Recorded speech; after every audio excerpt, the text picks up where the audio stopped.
Well, there was a computer salesman who dies and meets St. Peter at the pearly gates.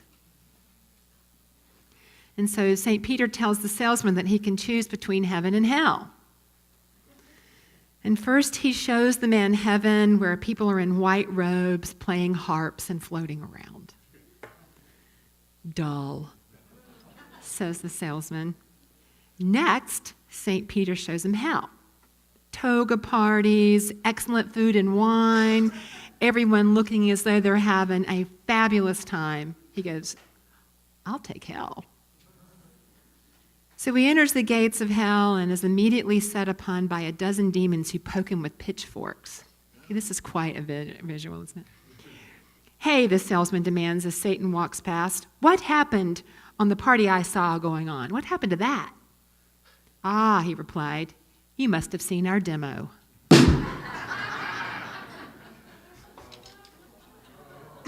Right. We can groan. 1, 2, 3. Arr. Okay.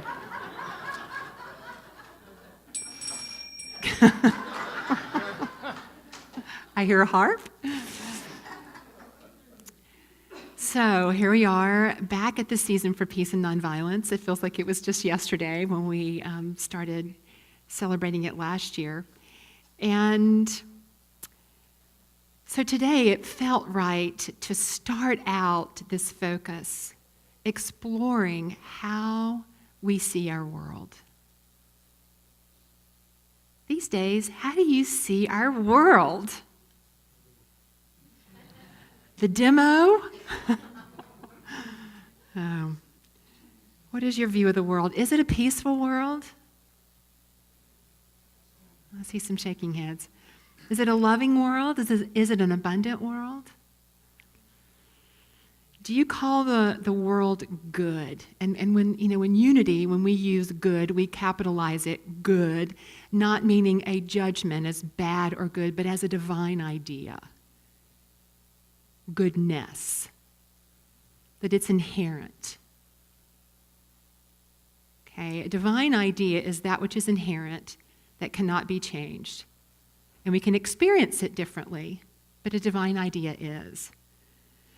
Well, there was a well-known teacher of Hindu philosophy named Yogi Sri Nisargadatta, who was thought to be enlightened, and this yoga declared the eternal presence of good.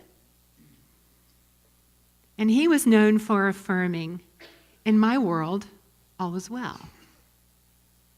In my world, all is well. And what do you think about that perception? Is it unreasonable or illogical, considering the state of our world, to say, in my world, the world is well? But the key word in that statement is my. Yeah. So in his world, the world was loving and kind and filled with goodness.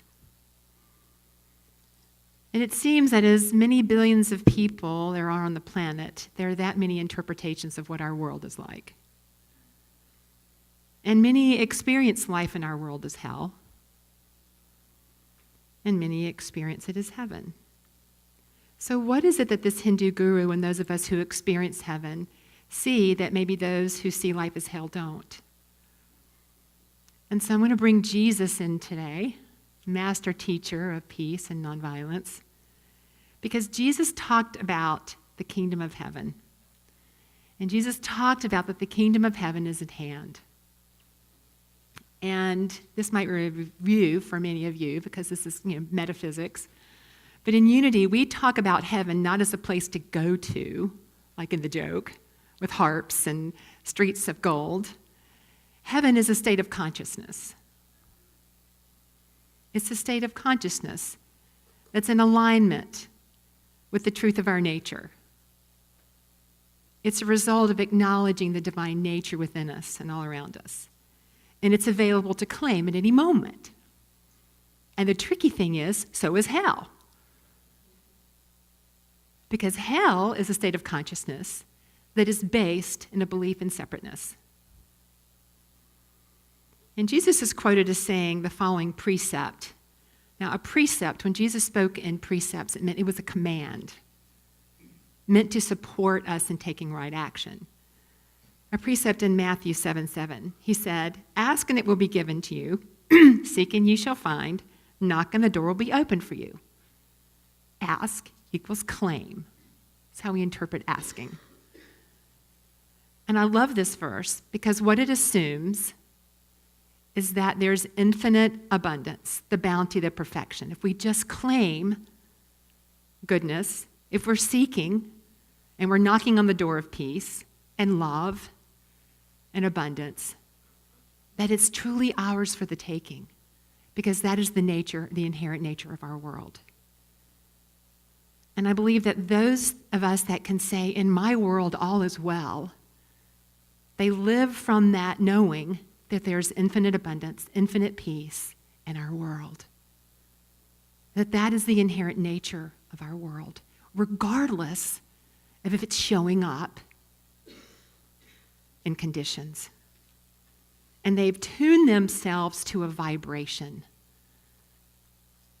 So this tuning in of being able to see inherent peace in our world and abundance and life and love and joy, when we can see that in spite of outer circumstances, I believe it's because we have tuned in to this vibration of peace and love, and it's a higher vibration. You know, thoughts and feelings are just movements of energy, right? Right? Okay. And they're movements of energy that tune into a certain frequency and vibration. And you know what I mean. You know, when you're feeling joy and you're feeling love and you're feeling peace, there's more of a lightness in your being, isn't it? Versus when you're feeling separate and you're feeling angry and you're feeling unforgiving and resentful, there's almost like a denseness. It's almost like it feels heavy within your being.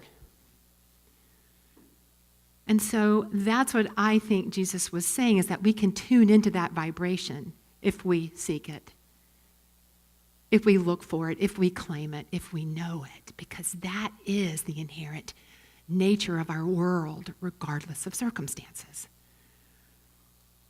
And I think I've shared this with you before, but it feels like I want to bring it back around this whole idea of affirming sweetness in the world. I went through a phase where I was like, there's so much sweetness in the world. There's so much goodness in the world. And then my mom passes.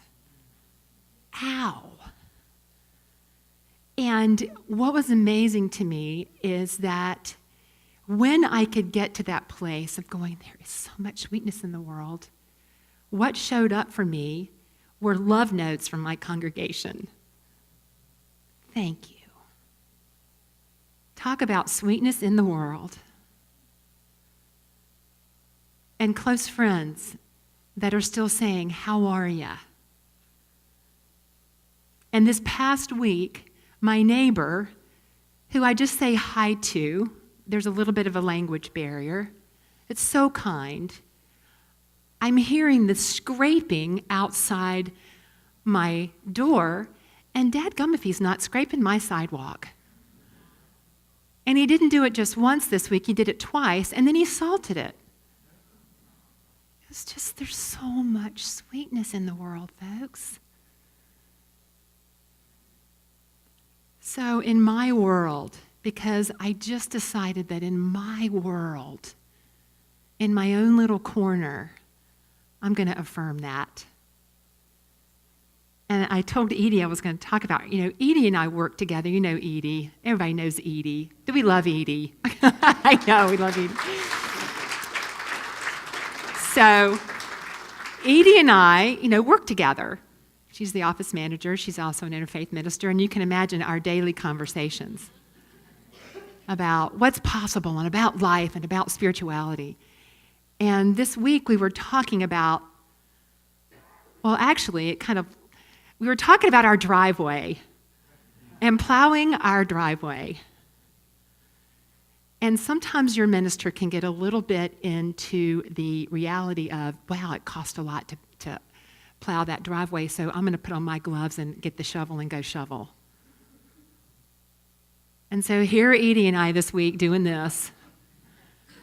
And then we had this aha moment that there's more possibilities than that. We're a prosperous community, and there's a lot of skills that we can do, but probably what is not our best utilization of skills is out there shoveling snow. And as we're talking about possibilities, and okay, I didn't know if I was going to say this, but I'm going to go ahead and talk about it. Remember Cinderella? Okay, I'm really dating myself. In 1965. Do you remember Leslie Ann Warren? And that version of, she sang, "In my own little corner, in my own little chair, I can be whatever I want to be. In my own wings of fancy, I can fly anywhere, and the world will open its arms to me." I thought, that I have no idea what the rest of that song, the rest of that song goes. I don't know any other songs from that musical. But when I was a little girl, those two lines lodged in my cells. Because I think what we're talking about in our own little corner, in our own little world, when we can claim peace and we can claim possibility and we can claim the sweetness in the world, we are more likely to be able to go out and radiate it, and it's contagious. Think about each of us going out and creating peace and love and raising our vibration in our own corners of the world. What would be possible?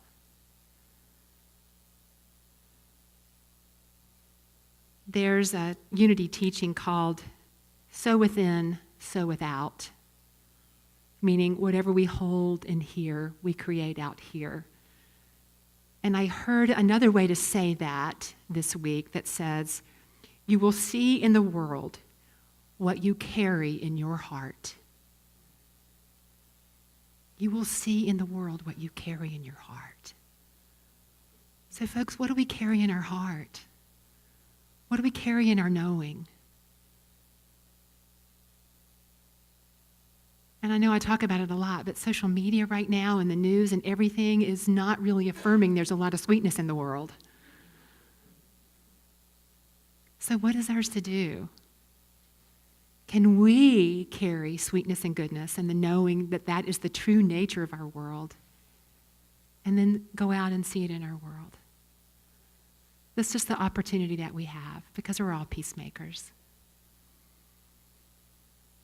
So, how you doing? Are we ready to go out and vibrate? Vibrate, bring our vibration up to affirm peace and love and joy.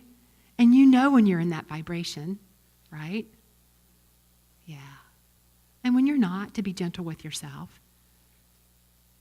And to gently release and witness and be able to go, why am I not feeling that? Because I know that's what's true. Release what no longer serves and affirm the truth. I could keep going, but I'm not. Scratch a minister, bleed a sermon. So let's affirm together. I nurture my knowing of life's infinite peace and goodness. In my world, all is well. And so it is.